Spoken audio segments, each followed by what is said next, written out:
നമസ്കാരം. ശ്രീനാരായണ ഗുരു open university degree ക്ലാസ്സുകളിലേക്ക് എല്ലാ പ്രിയ വിദ്യാർത്ഥികൾക്കും സ്വാഗതം. നമ്മൾ ഇന്ന് ജനറൽ എക്കണോമിക്സിലെ ബ്ലോക്ക് 1 യൂണിറ്റ് 3 ആണ് ഡിസ്കസ് ചെയ്യുന്നത്. നമ്മുടെ യൂണിറ്റ് 3യുടെ പേര് ഡിമാൻഡ് ആൻഡ് സപ്ലൈ, അതായത് പ്രധാനവും ചോദനം, ഡിമാൻഡ്, പ്രധാനം, സപ്ലൈ. സോ ഇവിടെ എക്കണോമിക്സിലെ വളരെ ഇമ്പോർട്ടന്റ് ആയിട്ടുള്ള രണ്ട് കോൺസെപ്റ്റുകളാണ് നമ്മൾ ഇന്ന് ഇവിടെ ഡിസ്കസ് ചെയ്യുന്നത്.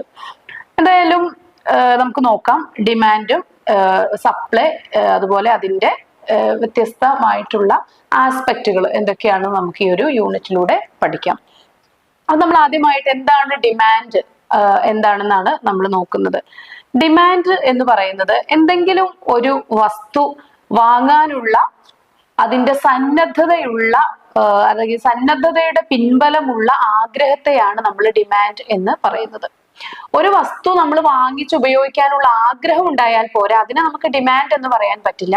എന്നാൽ അതിനുള്ള സന്നദ്ധത കൂടി ഉണ്ടായിരിക്കണം. എന്ന് വെച്ചാൽ അതിനുള്ള സാമ്പത്തികമായിട്ടുള്ള സന്നദ്ധത, അതുപോലെ അത് വാങ്ങി ഉപയോഗിക്കാനുള്ള മറ്റു സാഹചര്യങ്ങളുടെ അനുകൂലമായിട്ടുള്ള സാഹചര്യങ്ങൾ, ഇതെല്ലാം ഉള്ള ഒരു ആഗ്രഹത്തെയാണ് നമ്മൾ ഡിമാൻഡ് എന്നതുകൊണ്ട്, ഇക്കണോമിക്സിൽ ഡിമാൻഡ് എന്നതുകൊണ്ട് അർത്ഥമാക്കുന്നത്. അപ്പോൾ ഇവിടെ ഉപഭോക്താക്കൾക്ക് ഒരു നിശ്ചിത കാലയളവില് ഒരു പ്രത്യേക വിലയ്ക്ക് എത്രമാത്രം അല്ലെങ്കിൽ ഏത് ക്വാണ്ടിറ്റിയില് പ്രോഡക്റ്റ് വാങ്ങി ഉപയോഗിക്കാൻ സാധിക്കും എന്നതിന് നമുക്ക് ഡിമാൻഡ് എന്ന് പറയാനായിട്ട് സാധിക്കും. അപ്പൊ നമുക്ക് ഡിമാൻഡിന്റെ വിലയെ നിർണ്ണയിക്കുന്ന 3 ഫാക്ടേഴ്സ് അല്ലെങ്കിൽ 3 ഘടകങ്ങളുണ്ട്. അതെന്തൊക്കെയാണെന്ന് നോക്കാം. ഒന്നാമത്തേത് പ്രോഡക്റ്റിന്റെ റേറ്റ് ആണ്, ചരക്കിന്റെ വിലയാണ്. രണ്ടാമത്തേത് പ്രോഡക്റ്റിന്റെ ക്വാണ്ടിറ്റി അല്ലെങ്കിൽ ചരക്കിന്റെ അളവാണ്. 3 ആ ഒരു പീരീഡ് ഓഫ് ടൈം അല്ലെങ്കിൽ കാലഘട്ടം എന്ന് പറയാം, ഡ്യൂറേഷൻ. ഇതൊക്കെ ആണ് ഇതിന്റെ ഡിമാൻഡിനെ നിർണ്ണയിക്കുന്ന 3 ഘടകങ്ങൾ എന്ന് പറയുന്നത്. ഇന്ന് നമുക്ക് ഡിമാൻഡിന്റെ ഡിറ്റർമിനൻസ് കുറച്ച് ഡീപ്പായിട്ട് നമുക്ക് പരിശോധിക്കാം. ഒന്നാമത്തേത് പ്രൈസ് തന്നെയാണ്, പ്രോഡക്റ്റിന്റെ വിലയാണ്. ഒരു പ്രോഡക്റ്റിന്റെ വില കൂടിയിരിക്കുന്ന സാഹചര്യത്തില് അതിന്റെ ഡിമാൻഡ് കുറയും. ഇതൊരു സാധാരണ വിപണി സിദ്ധാന്തമാണ്. കൂടിയ വില ഉള്ള സാധനങ്ങൾ അതിന്റെ കൺസ്യൂമേഴ്സ് കുറഞ്ഞ അളവിലാണ് പർച്ചേസ് ചെയ്യുന്നത്. അപ്പോൾ അതിനെ നമുക്ക് ഈ വിലയും പ്രൈസും അല്ലെങ്കിൽ ഡിമാൻഡും തമ്മിൽ ഒരു വിപരീത അനുപാതമാണെന്ന് നമുക്ക് സ്റ്റേറ്റ് ചെയ്യാനായിട്ട് സാധിക്കും. ഇനി രണ്ടാമത്തേത് വരുമാനമാണ്. ഉപഭോക്താവിന്റെ വരുമാനം ഡിമാൻഡിനെ സ്വാധീനിക്കുന്ന വളരെ പ്രധാനപ്പെട്ട ഒരു ഘടകമാണ്. കാരണം ഉയർന്ന വരുമാനമുള്ള ഒരു ഉപഭോക്താവ് സാധനങ്ങളുടെ വില കൂടിയാലും കുറഞ്ഞാലും ആ വില കൊടുത്തത് വാങ്ങി ഉപയോഗിക്കുന്നു.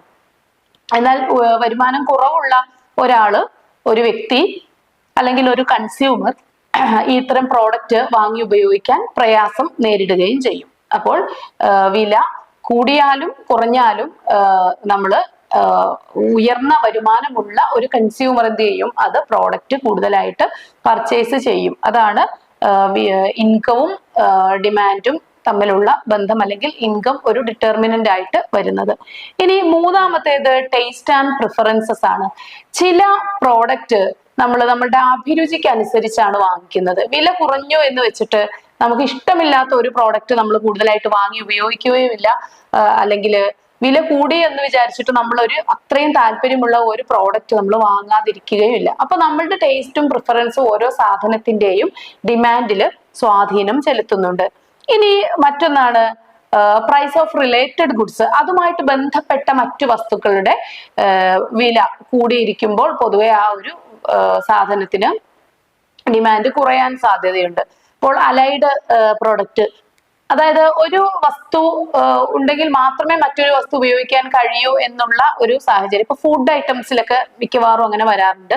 നമുക്ക് എല്ലാ വസ്തുക്കളും കൂട്ടി യോജിപ്പിച്ചിട്ടാണ് ഭക്ഷണം ഉണ്ടാക്കുന്നത്. അപ്പോൾ ഏതെങ്കിലും ഒരു പ്രോഡക്റ്റിന്റെ വില വല്ലാതെ കൂടുമ്പോൾ ആ പ്രോഡക്റ്റ് അധികം യൂസ് ചെയ്യുന്ന മറ്റു സാധനങ്ങളോട് നമ്മൾ തൽക്കാലം ഒരു മാന്ദ്യം കാണിക്കാറുണ്ട്. ഇതാണ് അലൈഡ് വസ്തുക്കളുടെ അല്ലെങ്കിൽ റിലേറ്റഡ് ഗുഡ്സിന്റെ വില ഡിമാൻഡിനെ സ്വാധീനിക്കുന്നുണ്ട് എന്ന് പറയുന്നത്. ഇനി മറ്റൊന്ന് നമ്പർ ഓഫ് കൺസ്യൂമേഴ്സ് ആണ്. ഉപഭോക്താക്കളുടെ എണ്ണത്തിനനുസരിച്ച് ഡിമാൻഡില് മാറ്റം വരാറുണ്ട്. അതായത് ഒരു കമ്പോളത്തിലെ ഉപഭോക്താക്കളുടെ എണ്ണം ഏതെങ്കിലും ഒരു സാധനത്തിനോ അല്ലെങ്കിൽ ഒരു സേവനത്തിനോ ഉള്ള ഡിമാൻഡിനെ കൃത്യമായിട്ട് സ്വാധീനം ചെലുത്താറുണ്ട്. സാധാരണയായി കൂടുതൽ ഉപഭോക്താക്കള് ഉണ്ടായി കഴിയുമ്പോൾ അതിന് കൂടുതൽ ഡിമാൻഡ് വരാറുണ്ട്. ഒരു ഉപഭോക്താവ് മാത്രമുള്ള ഒരു വിപണിയിൽ അവിടെയുള്ള പ്രോഡക്റ്റിന് കമ്പാരിറ്റീവ്ലി ഡിമാൻഡ് കുറയും. എന്നാൽ ധാരാളം കൺസ്യൂമേഴ്സ് ഉപഭോക്താക്കൾ ഉണ്ടെങ്കിൽ ആ പ്രോഡക്റ്റിന് സ്വാഭാവികമായിട്ടും എന്ത് ചെയ്യും, വില കൂടും. അല്ലെങ്കിൽ വിലയല്ല, ഡിമാൻഡ് കൂടും. ബിക്കോസ് അത് അത്രയും ആളുകൾ അത് താല്പര്യപ്പെടുന്നുണ്ട്, വാങ്ങിക്കാനുള്ള ആളുകൾ കൂടുതലുണ്ട്. ഇനി കൺസ്യൂമറുടെ എക്സ്പെക്ടേഷൻസ് വിലയെ നോക്കാതെ അല്ലെങ്കിൽ നമ്മൾ ചില പ്രോഡക്റ്റ് വാങ്ങി ഉപയോഗിക്കുന്ന സാഹചര്യം വരാറുണ്ട്. ഒരു ഉദാഹരണത്തിന്, ഏതെങ്കിലും ഒരു പ്രോഡക്റ്റിന്റെ വില കൂടാൻ ചാൻസ് ഉണ്ട് എന്നുള്ള ഒരു ന്യൂസ് വരുന്നു, അല്ലെങ്കിൽ സമീപ ഭാവിയിൽ ഏതെങ്കിലും ഒരു പ്രോഡക്റ്റിന്റെ വില കുത്തനെ കുറയാൻ സാധ്യതയുണ്ട് എന്നുള്ള ഒരു ന്യൂസ് വരുന്നു. ഇതിനനുസരിച്ച് നമ്മൾ ആ സാധനങ്ങളുടെ ഉപയോഗം കൂട്ടുകയും കുറയ്ക്കുകയും ഒക്കെ ചെയ്യാറുണ്ട്. ഉദാഹരണത്തിന്, ഏതെങ്കിലും ഒരു പ്രോഡക്റ്റിന്റെ വില നന്നായിട്ട് കൂടാൻ സാധ്യതയുണ്ട് എന്ന് പറയുമ്പോൾ അത് പെരിഷബിൾ ആയ സാധനം അല്ലെങ്കിൽ അത് പെട്ടെന്ന് കേടായി പോകുന്ന സാധനമല്ല എന്നുണ്ടെങ്കിൽ നമ്മൾ അത് കൂടുതലായിട്ട് വാങ്ങി സൂക്ഷിച്ചു വെക്കാനും സാധ്യതയുണ്ട്. വില കൂടുന്ന സമയത്തേക്ക് സാധനം സ്റ്റോക്ക് ചെയ്ത് വെക്കാനുള്ള ഒരു സാധ്യതയുണ്ട്. അപ്പോൾ ഇതാണ് കൺസ്യൂമറുടെ പ്രതീക്ഷകള് പ്രോഡക്റ്റിന്റെ ഡിമാൻഡിന് സ്വാധീനം ചെലുത്തുന്നു എന്ന് പറയുന്നത്. ഇനി മറ്റൊന്നാണ് ജനസംഖ്യയുടെ വലിപ്പം. കൂടുതൽ ആളുകൾ അത് പർച്ചേസ് ചെയ്യാനുണ്ടെങ്കിൽ സ്വാഭാവികമായിട്ടും അതിന്റെ ഡിമാൻഡ് കൂടും. മറ്റൊന്ന് കാലാവസ്ഥയ്ക്ക് അനുസരിച്ച് ചില പ്രോഡക്റ്റുകളുടെ ഡിമാൻഡ് കൂടാനും കുറയാനും ഒക്കെ സാധ്യതയുണ്ട്. ഇപ്പൊ കുട എന്ന ഒരു പ്രോഡക്റ്റ് ആ മഴക്കാലത്ത് മാത്രം ചെലവാകുന്ന ഒരു പ്രോഡക്റ്റ് ആണ്. അല്ലെങ്കിൽ വൂളൻ ഡ്രസ്സുകൾ, ആ ഒരു പ്രത്യേക ക്ലൈമറ്റ് ആയിരിക്കും അതിന്റെ ഡിമാൻഡിനെ ഡിറ്റർമൈൻ ചെയ്യുന്നത്, അല്ലെ? അപ്പോ നമുക്കറിയാം ഡിമാൻഡ് ഡിറ്റർമൈൻ ചെയ്യുന്നതിൽ കാലാവസ്ഥയ്ക്ക് ഒരു പ്രത്യേക റോളുണ്ട്. ഇനി മറ്റൊന്നാണ് പരസ്യത്തിന് ആധുനിക ലോകത്ത് വലിയ സ്വാധീനമുണ്ട്. നമ്മൾ പരസ്യത്തിൽ ആകൃഷ്ടരായിട്ട് ചില സാധനങ്ങളുടെ ഡിമാൻഡ് പെട്ടെന്ന് കുത്തനെ കൂടുന്നതായിട്ട് കാണാറുണ്ട്.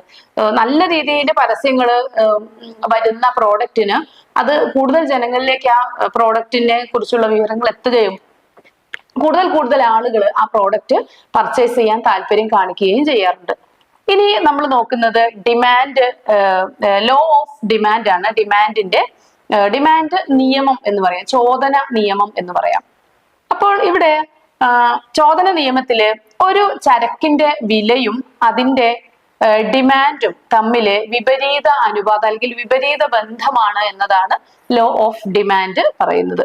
ഒരു പ്രോഡക്റ്റിന്റെ വില കൂടിയിരിക്കുമ്പോൾ ഡിമാൻഡ് കുറയുന്നു, അതായത് അത് നെഗറ്റീവ് റിലേഷൻ അല്ലെങ്കിൽ വിപരീത അനുപാതം, വിപരീത ബന്ധമാണ് വിലയും ഡിമാൻഡും തമ്മിൽ ഉള്ളത് എന്നതാണ് ലോ ഓഫ് ഡിമാൻഡ് പറയുന്നത്. ഇത് നമ്മൾ നോക്കുന്നത് ഇലാസ്റ്റിസിറ്റി ഓഫ് ഡിമാൻഡ് ആണ്, അതായത് ഡിമാൻഡിന്റെ ഇലാസ്തികത എന്നതുകൊണ്ട് അർത്ഥമാക്കുന്നത് ഒരു പ്രോഡക്റ്റിന്റെ ഡിമാൻഡ് അത് അതിന്റെ വിലയോട് എങ്ങനെ പ്രതികരിക്കുന്നു, എമൗണ്ട് ഓഫ് അതിന്റെ ഏത് തോതിലാണ് അത് പ്രതികരിക്കുന്നത് എന്നുള്ളതാണ് ഇലാസ്റ്റിസിറ്റി എന്നതുകൊണ്ട് അർത്ഥമാക്കുന്നത്. സോ ഇവിടെ നമ്മൾ ഡിഫറെന്റ് ടൈപ്സ് ഓഫ് ഇലാസ്റ്റിസിറ്റി ആണ് ഇനി ഡിസ്കസ് ചെയ്യുന്നത്. അതിലൊന്നാമത്തേത് പ്രൈസ് ഇലാസ്റ്റിസിറ്റി ഓഫ് ഡിമാൻഡ് ആണ്. അപ്പോൾ പ്രൈസ് ഇലാസ്റ്റിസിറ്റി ഓഫ് ഡിമാൻഡിൽ വിവിധ അല്ലെങ്കിൽ ഡിമാൻഡിന്റെ വിലയുമായിട്ടുള്ള ഒരു ഇലാസ്തികത അത് എങ്ങനെയാണെന്ന് നോക്കാം. വില കൂടുന്ന സമയത്ത് നമ്മൾ ഡിമാൻഡ് സാധാരണഗതിയിൽ കുറയും. അതായത് ഒരു നെഗറ്റീവ് റിലേഷൻ, വിലയും ഡിമാൻഡും തമ്മിലുള്ള നെഗറ്റീവ് റിലേഷൻ. എന്നാൽ എല്ലാ വസ്തുക്കൾക്കും ഈ ഒരു വില ഇലാസ്തികത ഉണ്ട് എന്ന് നമുക്ക് തീർത്ത് പറയാൻ സാധിക്കില്ല. ചില പ്രോഡക്റ്റിന്റെ ഡിമാൻഡിനെ വില പലപ്പോഴും സ്വാധീനിക്കാറില്ല എന്നതാണ് വാസ്തവം. ഒരു ഉദാഹരണത്തിന് ഇന്ധനത്തിന്റെ വില കൂടിയാലും കുറഞ്ഞാലും നമുക്ക് ഇന്ധനം ഉപയോഗിച്ചേ പറ്റൂ. കൂടിയ വിലയ്ക്കാണെങ്കിൽ നമ്മൾ കൂടിയ വിലയ്ക്ക് ഇന്ധനം പർച്ചേസ് ചെയ്യും, കുറഞ്ഞ വിലയാണെങ്കിൽ കുറഞ്ഞ വിലയ്ക്ക് നമ്മൾ പർച്ചേസ് ചെയ്യും. വോട്ടെവർ ഇറ്റ് നമ്മൾ വില എങ്ങനെയായിരുന്നാലും നമ്മൾ അത് സാധനം പർച്ചേസ് ചെയ്തേ പറ്റും. മെഡിസിൻസ് അങ്ങനെയാണ്, വില കൂടി എന്നോർത്തിട്ട് നമുക്കത് ഉപയോഗിക്കാതിരിക്കാൻ പറ്റില്ല. മരുന്ന് കഴിച്ചാലേ രോഗം മാറും, അപ്പൊ നമ്മൾ അത് എന്തായാലും ഉപയോഗിക്കും. അതുപോലെ തന്നെ ചില ലക്ഷറി ഗുഡ്സ്, ആ ആഡംബര വസ്തുക്കളുടെ വില എങ്ങനെയാണ്? അത് വില കൂടിയാലും കുറഞ്ഞാലും അതിന്റെ ഇലാസ്റ്റിസിറ്റിയിൽ കാര്യമായ മാറ്റങ്ങൾ വരാൻ സാധ്യതയില്ല. കാരണം ഈ ലക്ഷറി ഗുഡ്സ് ഉപയോഗിക്കുന്നത് ഒരു ഹയർ ഇൻകം ഗ്രൂപ്പിലുള്ളവരായിരിക്കും. സോ അതിന്റെ വിലയ്ക്ക് കാര്യമായ ഒരു ഇലാസ്തികത കാണിക്കാറില്ല എന്നുള്ളതാണ്. ഇനി പൊതുവെ നമുക്ക് ബദലുകൾ കൂടുതലുള്ള പ്രോഡക്റ്റില് കൃത്യമായിട്ട് ഈ വില ഇലാസ്തികത കാണാനായിട്ട് സാധിക്കും. കൂടുതലായിട്ട് നമുക്ക് ഒരു പ്രോഡക്റ്റിന്റെ വില കൂടിയാൽ അതേ ധർമ്മം നിർവഹിക്കുന്ന മറ്റൊരു പ്രോഡക്റ്റ് ഉണ്ടെങ്കിൽ നമ്മൾ അതിലേക്ക് നമ്മളുടെ ഉപയോഗം മാറ്റുന്നു. അപ്പോൾ ഇതിന്റെ വിലയില് ആ ഒരു എന്താണ് ഡിമാൻഡില് ആ ഒരു കുറവ് പ്രത്യേകമായിട്ട് നോട്ട് ചെയ്യും. ഓക്കെ, അപ്പൊ ഒന്ന് ഉപയോഗിക്കുന്ന അപ്പൊ ചായയും കോഫിയും നമ്മൾ അങ്ങനെ പറയാറുണ്ട്. ചായയുടെ ഡിമാൻഡ് നോർമലി നിൽക്കുന്ന സമയത്ത് അതിന്റെ വില കുത്തനെ കൂടുന്നു. ഈ സമയത്ത് ചായ ഉപയോഗിക്കുന്നതിന് പകരം കോഫി കുടിക്കാനുള്ള ഒരു ടെൻഡൻസി, കാരണം ഉയർന്ന വില ആയതുകൊണ്ട് തന്നെ നമ്മളത് നമ്മളുടെ ആ ഒരു താല്പര്യത്തെ കോഫിയിലേക്ക് കൺവേർട്ട് ചെയ്തു. അപ്പൊ ഈ രീതിയിൽ ചായയുടെ വില കൂടിയത് കൊണ്ട് കോഫിയുടെ ഡിമാൻഡ് ഉയർന്നു. അങ്ങനെ ഒരു സാഹചര്യം സാധാരണഗതിയിൽ വരാറുണ്ട്. ഇനി ഇൻകം ഇലാസ്റ്റിസിറ്റി ഓഫ് ഡിമാൻഡ് ആണ്. അതായത് ഡിമാൻഡിന്റെ വരുമാന ഇലാസ്തികത എന്ന് വെച്ചാല് ഡിമാൻഡിന്റെ ഒരു നിശ്ചിത സാധനത്തിന്റെ ഡിമാൻഡിന്റെ മാറ്റത്തിനൊപ്പം ഉപഭോക്താക്കളുടെ വരുമാനത്തിലുള്ള മാറ്റം അത് തമ്മിലുള്ള അതിനോട് പ്രതികരിക്കാനുള്ള അല്ലെങ്കിൽ ഒരു കൺസ്യൂമറുടെ വരുമാനത്തിലുള്ള മാറ്റത്തോട് ശതമാനത്തിലുള്ള മാറ്റത്തോട് പ്രതികരിക്കാനുള്ള ഡിമാൻഡിന്റെ ഒരു ടെൻഡൻസി അല്ലെങ്കിൽ ശേഷി, അതിനെ നമുക്ക് ഇൻകം ഇലാസ്തികത എന്ന് അല്ലെങ്കിൽ വരുമാന ഇലാസ്തികത എന്ന് പറയാനായിട്ട് സാധിക്കും. എന്ന് വെച്ചാല് വില കൂടിയാലും കൺസ്യൂമറുടെ ഇൻകവും അതുപോലെ കൂടുന്നുണ്ടെങ്കിൽ കൂടുതലായിട്ട് പർച്ചേസ് ചെയ്യാൻ സാധിക്കും. അതായത് ഇൻകത്തിൽ വലിയ അല്ലെങ്കിൽ ഡിമാൻഡിൽ വലിയ മാറ്റങ്ങൾക്ക് സാധ്യതയില്ല. വില കൂടിയാലും കുറഞ്ഞാലും ഇൻകം കൂടുതലുണ്ടെങ്കിൽ അത് വേണ്ട രീതിയിൽ അത് വാങ്ങി ഉപയോഗിക്കാനായിട്ട് സാധിക്കും. Then cross elasticity of demand ആണ് മറ്റൊന്ന്. ഡിമാൻഡിന്റെ ക്രോസ് ഇലാസ്തികത എന്ന് പറയാനായിട്ട് സാധിക്കും. ഡിമാൻഡിന്റെ ക്രോസ് ഇലാസ്തികത എന്ന ഒരു പദം കൊണ്ട് ഉദ്ദേശിക്കുന്നത് ഒരു ചരക്കിന്റെ ഡിമാൻഡ് അതുമായി ബന്ധപ്പെട്ട മറ്റു സാധനങ്ങളുടെ വിലയിൽ, അതായത് പകരം ഉപയോഗിക്കാവുന്ന സബ്സ്റ്റിറ്റ്യൂട്ടറി ഗുഡ്സിന്റെ വിലയിലുള്ള മാറ്റത്തോട് എങ്ങനെ പ്രതികരിക്കുന്നു എന്നുള്ളതാണ് ക്രോസ് ഇലാസ്റ്റിസിറ്റി എന്നതുകൊണ്ട് ഉദ്ദേശിക്കുന്നത്. ഇനി നമ്മൾ നോക്കുന്നത് സപ്ലൈ എന്നതെങ്കിൽ പ്രധാനം എന്ന് പറയാം അല്ലെ. അപ്പൊ സപ്ലൈയുടെ ഡീറ്റെയിൽസ് ആണ് നമ്മൾ ഇനി നോക്കുന്നത്. എന്താണ് സപ്ലൈ? സപ്ലൈ എന്ന് പറയുന്നത് വിൽപ്പനയ്ക്കായിട്ട് വിപണികളിൽ തയ്യാറാക്കുന്ന പ്രോഡക്റ്റിനെയാണ് നമ്മൾ യഥാർത്ഥത്തിൽ സപ്ലൈ എന്ന് പറയുന്നത്. അതായത് ഒരു സാധനത്തിന്റെ അവൈലബിലിറ്റി അല്ലെങ്കിൽ അത് മാർക്കറ്റിൽ ഉള്ള അതിന്റെ അവൈലബിലിറ്റിയെ നമുക്ക് സപ്ലൈ എന്നുകൊണ്ട് സിമ്പിൾ ആയിട്ട് പറയാനായിട്ട് സാധിക്കും. അപ്പോൾ നമുക്ക് സപ്ലൈയെ സ്വാധീനിക്കുന്ന പ്രധാനപ്പെട്ട 3 ഘടകങ്ങൾ എന്ന് പറയുന്നത്, ഒന്ന് ഒരു സ്ഥാപനം വിതരണം ചെയ്യാൻ തയ്യാറുള്ള ഒരു ചരക്കിന്റെ അളവ്, അല്ലെങ്കിൽ ഒരു സ്ഥാപനം ഒരു പ്രോഡക്റ്റ് സപ്ലൈ ചെയ്യുന്നതിന്റെ അളവ്, അതാണല്ലോ യഥാർത്ഥത്തിൽ സപ്ലൈ എന്ന് പറയുന്നത്. അപ്പോൾ അതിന്റെ ക്വാണ്ടിറ്റി സപ്ലൈയെ നിർണയിക്കുന്ന ഘടകമാണ്. ഇനി 2, അത് ആ പ്രോഡക്റ്റ് ആ സ്ഥാപനം നൽകാൻ തയ്യാറാകുന്ന വില, ഉയർന്ന വില ഈടാക്കുന്നുണ്ടോ അതെങ്കിൽ ചെറിയ വിലയ്ക്ക് ആ സാധനം തരുന്നുണ്ടോ എന്നത് സപ്ലൈയെ സ്വാധീനിച്ചിരിക്കും. ഇനി ആ ഒരു നിശ്ചിത ക്വാണ്ടിറ്റി വിതരണം ചെയ്യാൻ എടുക്കുന്ന കാലയളവ്, അതും സപ്ലൈയെ സ്വാധീനിച്ചിരിക്കും. അതായത് ഒരു ഉയർന്ന സപ്ലൈ ലഭിക്കണമെങ്കിൽ ആ പ്രോഡക്റ്റിന് നല്ല വില കിട്ടുമ്പോഴാണ് നമ്മൾ ആ ഒരു പ്രോഡക്റ്റ് കൃഷി ചെയ്യുന്നത്. അല്ലെങ്കിൽ നല്ല വിലയുള്ള സമയത്ത് നമ്മൾ ആ ഒരു സാധനം കൂടുതലായിട്ട് കൃഷി ചെയ്യാനോ അല്ലെങ്കിൽ പ്രൊഡ്യൂസ് ചെയ്യാനോ താല്പര്യപ്പെടും. അപ്പോഴാണ് സപ്ലൈ ഇൻക്രീസ് ചെയ്യുന്നത്. ഇനി നമ്മൾ സപ്ലൈയുടെ ലോ ഓഫ് സപ്ലൈ ആണ് നോക്കുന്നത്. അതായത് പ്രധാന നിയമം, സപ്ലൈയുടെ നിയമം. ഇനി എന്താണ് സപ്ലൈ എന്ന് നോക്കാം. മറ്റു ഘടകങ്ങൾ, അതായത് നമ്മൾ നേരത്തെ പറഞ്ഞ പ്രൈസ്, ഇൻകം, ഇങ്ങനെയുള്ള സപ്ലൈയെയും ഡിമാൻഡിനെയും ഒക്കെ സ്വാധീനിക്കുന്ന ഘടകങ്ങളുണ്ടല്ലോ. ഈ ഘടകങ്ങളെല്ലാം കോൺസ്റ്റന്റ് ആണ് എന്ന ഒരു കോൺസെപ്റ്റിൽ, എന്ന സങ്കല്പത്തിൽ ചരക്കുകളുടെയും സേവനങ്ങളുടെയും വില വർദ്ധിക്കുന്നതിനനുസരിച്ച് നിർമ്മാതാക്കൾ വിതരണം ചെയ്യുന്ന അളവ് വർദ്ധിക്കുന്നു. അത് തിരിച്ചും സംഭവിക്കുന്നു. വില കൂടുന്നതിനനുസരിച്ച് അതിന്റെ സപ്ലൈയും കൂടുന്നു എന്നുള്ളതാണ്. അതായത് നമ്മൾ എപ്പോഴും ഉയർന്ന വില ഉണ്ടെങ്കിലാണ് ആ ഒരു സാധനം കൂടുതലായിട്ട് സപ്ലൈ ചെയ്യാൻ താല്പര്യപ്പെടുന്നത്.